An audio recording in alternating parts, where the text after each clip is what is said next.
So you've been looking for an edge over the markets, and you've all heard of those concepts, I.C.T, SMC, liquidity sweeps, but you're still left confused and you're not sure what is the best way to approach the charts. Well, guys, stick around because I've got a very simple, repeatable price action pattern that you can follow and trade on the daily.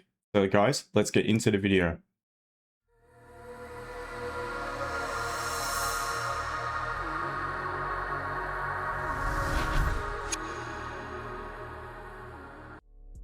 Before I get underway with the video, guys, don't forget to like, subscribe, and tick that little notification bell. Join me to trade live for pre-London into London Open from Monday to Thursday. Guys, now let's get into the video. It's going to be a 3-part series. So this is part number 1, breaking down to 3 parts. So the videos don't drag on for too long. To make sure, once again, to like, subscribe, watch the other 2 remaining parts of this series.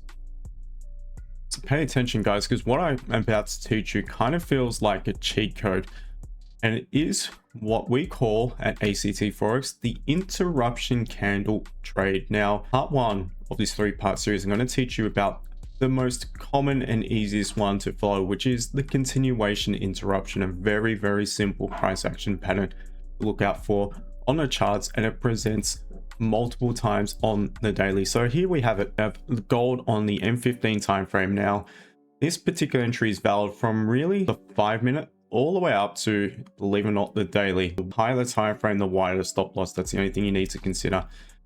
I do not take it often on the 5-minute. I focus more on the 15, 30, and the 1 hour. I believe they have higher probabilities. Now, what we need to define to begin is that price is moving with momentum. So as we see here, gold had created a high, tapped into some resistance over here to the left-hand side, only to reject, and we create a bit of an impulse. We start to impulse away from the resistance. Once we've determined we're starting to create that impulse, what we are to look for within the impulse is pause candles against the actual direction of the impulse. So as we can see here, we've got 2 candle pullback here. That's a proper swing, so I don't really count that as an interruption. But then what we've got is continuation, and once again, a little pause candle. So this pause candle, for me, kind of acts as a magnet that price tends to be drawn back to. And if we are to continue with momentum, which, believe it or not, probabilities on this is about 80+%, and what it's likely going to do is just simply tap into the low of that pause candle, reject, and continue in line with the impulse. So off the back of that, what we have done at A.C.T Forex we have figured out there's a very simple entry to follow, and it looks something like this. So your short position will be a limit order. Now, to validate that limit order, what needs to happen is price needs to obviously be starting to create the impulse and to move with momentum. As we can see, we've got that here. That's tick number 1. Then we've got to identify the pause candle. As soon as we've identified that pause candle, what needs to happen is the following candle or 1 more candle later. So at maximum 2 candles later, we need to engulf that pause candle. As soon as we get that confirmation, what we do is set the limit order back at, in this case, the low of the pause candle.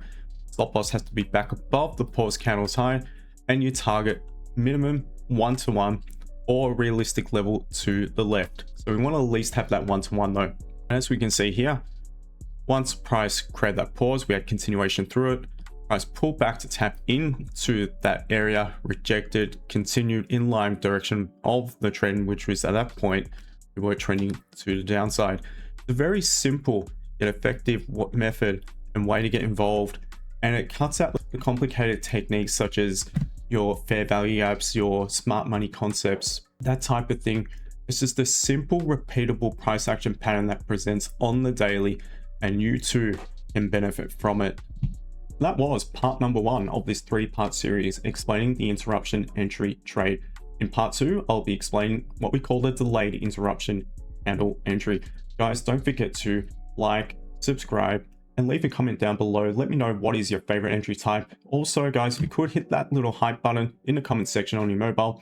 I'll catch you in the next video and on the live streams. Peace, guys.